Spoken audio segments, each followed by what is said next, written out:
पुत्रों की अभिलाषा करते, यद्यपि उनमें भी समझ की कमी नहीं है। यद्यपि वे संसार की स्थिति जन्म मरण की परंपरा बनाए रखने वाली भगवती महामाया के प्रभाव द्वारा ममता में भंवर से युक्त मोह के गहरे गर्त में गिराए गए हैं, इसलिए इसमें आश्चर्य नहीं करना चाहिए। जगदीश्वर भगवान विष्णु की योग निद्रा रूपा जो भगवती महामाया है, उन्हीं से यह जगत मोहित हो रहा है, और वे ही भगवती महामाया देवी ज्ञानियों के चित्त को खींचकर बलपूर्वक मोह में डाल देती है, और वे ही इस संपूर्ण चराचर जगत की सृष्टि होती, तथा वे ही प्रसन्न होने पर मनुष्य के लिए मुक्ति के लिए वरदान देती है। वे ही पराविद्या, संसार बंधन और मोक्ष की हेतु भूत सनातनी देवी संपूर्ण ईश्वरों की अधीश्वरी है। राजा ने पूछा, भगवान जिन्हें आप महामाया कहते वे देवी कौन हैं, और उन ब्रह्मदान उनका अभिभाव कैसे हुआ, तथा उनके चरित्र कौन कौन से हैं। ब्रह्मताओं में श्रेष्ठ महर्षि उन देवी का जैसा ही प्रभाव हो, जैसा ही स्वरूप हो, जिस प्रकार उनका प्रादुर्भाव हो, वह सब मैं आपके मुख से सुनना चाहता हूँ। ऋषि बोले, राजन वास्तव में वे देवी नित्य स्वरूपा ही है। समस्त संपूर्ण जगत उन्हीं का रूप है, तथा उन्होंने समस्त विश्व को व्याप्त कर रखा है, तथा उनका प्रकट होना भी अनेक प्रकार से वस्तु मुझसे सुने। यद्यपि वे नित्य और अजन्मा है, तथापि वह देवताओं के कार्य सिद्ध करने के लिए प्रकट होती। उस समय में लोक में उत्पन्ना कहलाती हैं। कल्प के अंत में जब संपूर्ण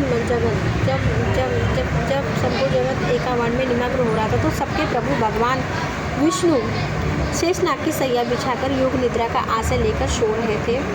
उस समय उनके कानों की मैल से दो भयंकर अशुभ जो मधु और कैटब के नाम से विख्यात हुए, वे दोनों भी ब्रह्मा जी का वध करने को तैयार हो गए।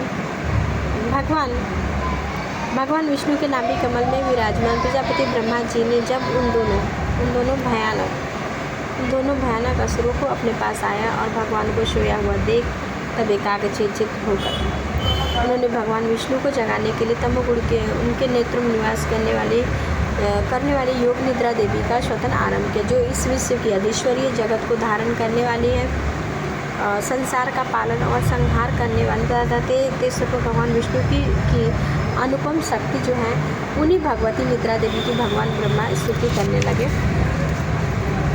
ब्रह्मा जी बोले, देवी तुम्ही स्वाहा, तुम्ही स्वधा और तुम्ही ही सष्टकार हो। स्वर भी तुम्हारे स्वरूप, तुम ही जीवन दायिनी हो, सुधा हो, और नित्य अक्षर में प्रवण, आकार, उकार, मकार, इन तीन मात्राओं के रूप में तुम ही स्थिर हो, तथा इन तीनों मात्राओं के अतिरिक्त जो बिंदु रूपा नित्य स्वरूपा अर्धमात्र जिसका विशेष रूप से उच्चारण नहीं किया जा सकता, वह भी तुम ही हो। देवी तुम ही संध्या सावित्री परम जननी हो। देवी तुम ही इस विश्व ब्रह्मांड को धारण करती हो। तुमसे इस जगत की उत्पत्ति होती है, तुमसे इस जगत की सृष्टि होती है, और तुम ही इसका पालन करते हो। सदा तुम ही कल्प के अंत में सबको अपना ग्रास बना लेती। जगन्मयी देवी, इस जगत की उत्पत्ति के समय तुम सृष्टि रूपा, पालन काल में स्थिर रूपा हो, तथा कल्पांत में संहार रूप धारण करने वाली तुम ही महाविद्या, महामाया, महामेघा और महास्मृति हो। महामोह रूपा महादेवी हो, महासूरी हो, तथा तुम ही तीनों गुणों को उत्पन्न करने वाली हो। सबकी प्रकृति हो, भयंकर कालरात्रि, महारात्रि और महोरात्रि भी तुम ही हो। तुम ही श्री, तुम ही ईश्वरी, तुम ही हिरण, तुम ही बोध स्वरूपा बुद्धि हो। लज्जा, पुष्टि, तुष्टि, शांति और क्षमा भी तुम ही हो। तुम ही खड्ग धारणी, शूल धारणी, घोर रूपा तथा गदा, शंख, चक्र, धनुष धारण करने वाली हो। बाण, भूषणी और परदी ये भी तुम्हारे ही अस्त्र है। तुम सौम्य और सौम्यतर से परे हो। इतना ही नहीं, जितने भी सौम्य सुंदर पदार्थ उन सबकी अपेक्षा जो अत्यधिक सुंदर और सुंदरी हो, और पर और परे सबसे परे रहने वाली, पर और अपर सबसे परे रहने वाली परमेश्वरी हो।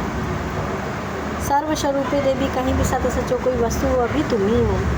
उन सबकी जो शक्ति वह तुम ही हो। ऐसी अवस्था में तुम्हारी स्तुति क्या कर सकते हैं, क्या हो सकती है।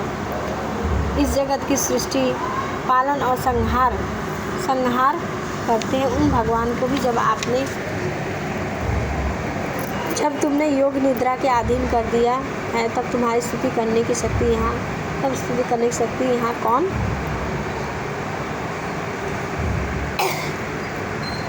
करने में कौन समर्थ हो सकता। मुझको भगवान शंकर को, तो भगवान विष्णु को आपने ही शरीर धारण कराया था, तुम्हारी स्तुति करने की शक्ति किसमें है।